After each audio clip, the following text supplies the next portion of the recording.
नमस्कार, खबर control news में आपका स्वागत है।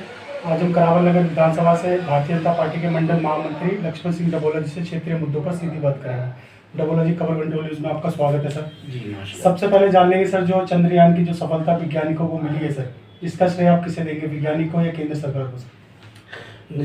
निश्चित रूप से वैज्ञानिकों ने इस पे काम किया है और काफ़ी लंबे समय से काम कर रहे हैं, वो बधाई के पात्र हैं। मगर इन सभी की उनकी मेहनत को रंग लाने में जो भारत सरकार ने जो सहयोग किया है, दिल की गहराइयों से भारत सरकार का धन्यवाद देते हैं। जैसे हमेशा आदरणीय नरेंद्र मोदी जी का मोटिवेशन देश के वैज्ञानिकों पे, देश के स्पोर्ट्समैन पे, सारे खेलने वाले खिलाड़ियों पे जो मोटिवेशन का वातावरण अगर देश की सरकार अगर कहीं बना रही है तो वो सिर्फ आज देखने को मिल रही है। इससे पहले हमें कभी देखने को नहीं मिला। तो इसका श्रेय अधिकतर वैज्ञानिक और केंद्र सरकार को जाता है। एक्चुअली केंद्र सरकार ही इन लोगों को प्रमोट करती है कि हाँ ऐसे हमारी योजना होनी चाहिए। और जहाँ जहाँ साइंस मजबूत हुआ है, जिस देश में टेक्नोलॉजी मजबूत हुई है, इसरो में इस तरीके की चंद्रयान जो सैटेलाइट सिस्टम जिस देश के पास है, निश्चित रूप से वो सारे देश विकसित रूप से बहुत मजबूत होते हैं। मैं समझता हूँ आज जो देश हमारे देश में एक विश्व गुरु की जो परिकल्पना की जा रही है, उसकी ये पहली सीढ़ी, बहुत मजबूत सीढ़ी जिसे कहते हैं, बुनियाद आदरणीय नरेंद्र मोदी जी के नेतृत्व में हमारे देश के वैज्ञानिकों ने भरी है। आज विश्व में हमारा हिंदुस्तान 5वें नंबर पे आ चुका है सर, इस पर आप क्या कहोगे? निश्चित रूप से जो हमारा इकोनॉमिकली और हर तरीके से जो 5वें नंबर पे आप देश को देख रहे हैं, मैं समझता हूँ आदरणीय नेतृत्व नरेंद्र मोदी जी के नेतृत्व में जो ये भारत सरकार पुनः दोबारा से आने वाली है और अगले 5-7 वर्षों में हम दूसरे-तीसरे नंबर पे होंगे। बिल्कुल आना भी चाहिए। जिस तरह से केंद्र सरकार काम कर रही है, काफ़ी योजनाओं को गांव देहातों की आप सूरत बेहाल देखेंगे तो काफ़ी परिवर्तन देखने को मिलता है जी। परंतु जो महागठबंधन की तैयारी कर रही है कांग्रेस सरकार, इससे क्या लगता है कि नुकसान होगा भाजपा को 2024 के चुनाव में सर? नहीं जी, उससे कुछ नहीं होता। ये महागठबंधन उन्होंने पहले भी बनाया और इनके पास कोई चेहरा नहीं, कोई नेता नहीं, किसी की बात नहीं। ये सब चोर चोर मौसेरे भाई वाली कहानी हो रही है और इससे कुछ फर्क नहीं पड़ता है। भारतीय जनता पार्टी देश की विश्व की एक ऐसी पार्टी जो सबसे विस्तार रूप से पार्टी है और जो सभी देशों के साथ मिलकर के देश को आगे बढ़ा रही है। ये नहीं हम किसी से लड़ करके, किसी को पीछे करके, किसी को नीचा दिखा करके हम कुछ काम कर रहे हो। भारतीय जनता पार्टी की निश्चित रूप से एक सुंदरता परिपाटी है। राष्ट्रीय विचारधारा, राष्ट्रवादी विचारधारा, उन सभी चीज़ों को लेके अपनी संस्कृति को बचाए रखना, इन सब चीज़ों पे भारतीय जनता पार्टी काम करती है और जनता जनार्दन उनका ध्यान रखती है। मैं निश्चित रूप से कह सकता हूँ कि हम इस बार आदरणीय नरेंद्र मोदी जी के नेतृत्व में भारत में कम से कम 450 सीटों पे भारतीय जनता पार्टी जीत के आएगी।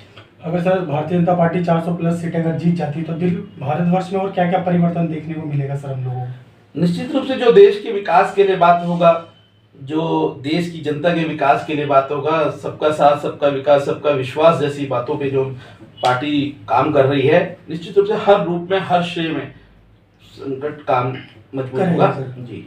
जिस तरह सर दिल्ली एक छोटा सा राज्य कैपिटल है हमारे देश का, काफी बोझ है सर इस पर। अन्य देश के राज्यों के लोग यहाँ के रोजगार अपना पाते हैं। क्या आने वाले समय में मोदी जी के कार्यकाल में ऐसा होगा कि उनके राज्यों में ही उनको पक्की नौकरी और मिल जाए, जिससे काफी ज्यादा परेशानी ना हो उन लोगों को भी यहाँ आने में? निश्चित रूप से रोजगार की व्यवस्थाएं बहुत तेजी से देश के अंदर बढ़ रही हैं। मैं समझता हूँ जो बेरोजगारी का नाटक रोते हैं वो सबसे बड़े कामचोर लोग हैं। रोजगार का मतलब, नौकरी का मतलब सिर्फ ये नहीं कि मैंने बैंक में नौकरी करनी है या मैंने किसी सरकारी दफ्तर में नौकरी करनी है ना। प्राइवेट नौकरी है, कई तरीके के रोजगार हैं। आज देश में स्वरोजगार योजनाएं हैं, इतने सारे लोगों को मिल रहा है। हम तो बेरोजगार नहीं हुए, हमारे साथ इतने लोग काम कर रहे हैं, हम लोग खुद काम करते हैं। हमें तो कभी, हमने कोविड में हम बेरोजगार नहीं हुए। जिन्हें काम करने की लगन है वो कोई बेरोजगारी देश के अंदर नहीं है। मैं कहता हूँ कि हमारे पास काम करने वाले लोग नहीं हैं हमारे देश के अंदर। जो इस तरीके से मैं एक फूड एंड बेवरेज काम करता हूँ, रेस्टोरेंट्स का काम करता हूँ, मेरा खुद का अपना बिजनेस है, दिल्ली में है, देश विदेश बाहर भी है, देश के बाहर भी है। मैं जहाँ तक देखता हूँ हमारे को तो एम्प्लॉयमेंट मिलते नहीं, एम्प्लॉइज। हम 15-15, 20-20 हज़ार रुपये तनख्वाह देते हैं, लोग मिलते नहीं है हमारे को ढूंढने से भी। तो ये सब विपक्ष के द्वारा चलाया गया एक प्रोपेगेंडा है कि भाई देश में बेरोजगारी है। मैं समझता हूँ देश में बेरोजगारी नहीं है। हाँ, उन लोगों के लिए बेरोजगारी है जो जो फ्री की सर्विस मांगना चाहते हैं, जो सिर्फ सरकारी नौकरी करना चाहते हैं। तो सरकारी अगर सारा पूरा देश ही सरकारी नौकरी करेगा तो और दूसरे फील्ड क्या करेंगे।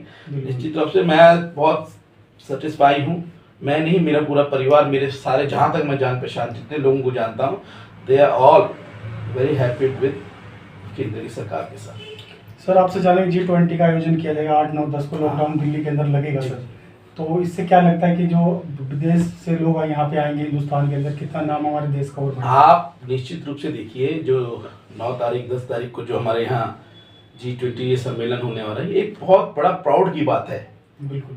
देशों में जहां भारत को कोई समझ ही नहीं रहा था, इन 7-8 वर्षों में आदरणीय नरेंद्र मोदी जी के नेतृत्व में एक ऐसा प्लेटफॉर्म तैयार किया गया कि G20 जैसा सम्मेलन भारत के अंदर हो रहा है। मैं समझता हूँ ये विकासशील देशों में सबसे अग्रसर देशों की गिनती में आने वाला भारत है। जैसे चीन, अमेरिका को लोग बहुत मजबूती से नाम लिया करते हैं, यूरोप के देशों के नाम लिया करते हैं। निश्चित रूप से आज विदेशी भारत में आकर के नौकरी ढूंढने की तलाश में घूम रहे हैं। मैं विदेशों में भी आता जाता रहा हूँ, मैंने कई चीज़ें देखी हैं। बहुत सारे लोग आज भारत के वीज़े के लिए घूम रहे हैं कि हमें भारत, तो इस तरीके का एक एटमॉस्फेयर आदरणीय नरेंद्र मोदी जी के नेतृत्व में बना है। मैं समझता हूँ कि कुछ ही दिनों में, कुछ ही महीनों में, कुछ ही सालों के अंदर हमारा देश बहुत मजबूती की तरीके से वो निभर करके आएगा। बिल्कुल सर, आना भी चाहिए, काफ़ी उनकी तौर पर लगे हुए पीएम मोदी जी। सर अब लोकल मुद्दों की बात कर ले कि जो यहाँ से मौजूदा जो विधायक है, कैसा काम है सर उनका? निश्चित रूप से हमारे विधायक हैं मोहन सिंह बिष्ट जी है, बहुत सुंदर काम करते हैं। विकास की योजनाएं, विकास पुरुष के नाम से उन्हें जाना जाता है। और मैं समझता हूँ जहाँ काम करने की वो होती है, वो कभी पीछे नहीं हटते हैं, सारे कामों पे ध्यान रहता है।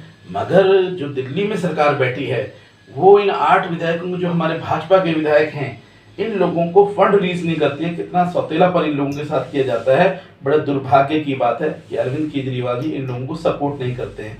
सपोर्ट ना करने के कारण मैं जैसे इन लोगों के बीच में आज सुबह भी घूम रहा था कार्यक्रम के दौरान, लोग कह रहे थे कि यहाँ पे नहीं आया, यह बजट नहीं मिल रहा है इन लोगों को, तो ये बड़ा दुर्भाग्य है। तो दिल्ली सरकार कहीं ना कहीं सौतेला व्यवहार कर रही है निश्चित रूप से ये तो दिखता ही आ रहा है, पिछले कई सालों से हम देख रहे हैं कि और विधायकों की अपेक्षा में हमारे भाजपा के जो विधायक हैं, आफ्टर ऑल उनके तो जनता ने उन्हें भेजा है, और उनके साथ इस तरीके का सौतेला व्यवहार, उनको फंडिंग ना देना, उनको कोई काम ना करने देना, उनकी फाइलें रोक करके बैठ जाना, तो बड़े दुर्भाग्य की बात है। ऐसी सरकार, इन सब समस्याओं को लेकर जनता जागरूक है सर कि फंड रोका जा रहा है? निश्चित रूप से सब जनता जागरूक भी है, कुछ लोग नहीं समझते हैं इन लोगों को, तो हम जैसे भारतीय जनता पार्टी के सिपाही उनको समझाने का प्रयास करते हैं। और आपके चैनल के माध्यम से भी मैं ये लोगों को बताना चाहता हूँ कि जो हमारी विधानसभा में वैसे तो काम बहुत प्रारूप से हो ही रहे हैं, मगर निश्चित रूप से मोहन सिंह बिष्ट जी काम करने वाले व्यक्ति हैं, काम कर रहे हैं। सांसद जी हैं, मनोज तिवारी जी हैं, कितनी बढ़िया ये योजना उन्होंने अपनी लोकसभा से निकाली है। ये बड़ा प्राउड की बात है, इतनी बड़ी योजना उन्होंने हमारे बीच में से निकाली है। हमने कल परसों भी हम लोग बैठे थे, कई सारे RW के लोग थे, तो हम बहुत जल्दी सांसद जी से मिलने का प्रयास कर रहे हैं। हमारे यहाँ पर एक इस जो रिंग रोड बन रहा है 9H79B जो NH है, नेशनल हाईवे जो ये है, इस पे क्या है, कई सैकड़ों CRPF के जवान काम करते हैं, ठीक है ना। इनका रोज का इस रोड के इस पार आना, रोड के उस पार जाने का कार्य रहता है। क्यों रहता है कि उनके परिवार के लोग सब यहीं रहते हैं।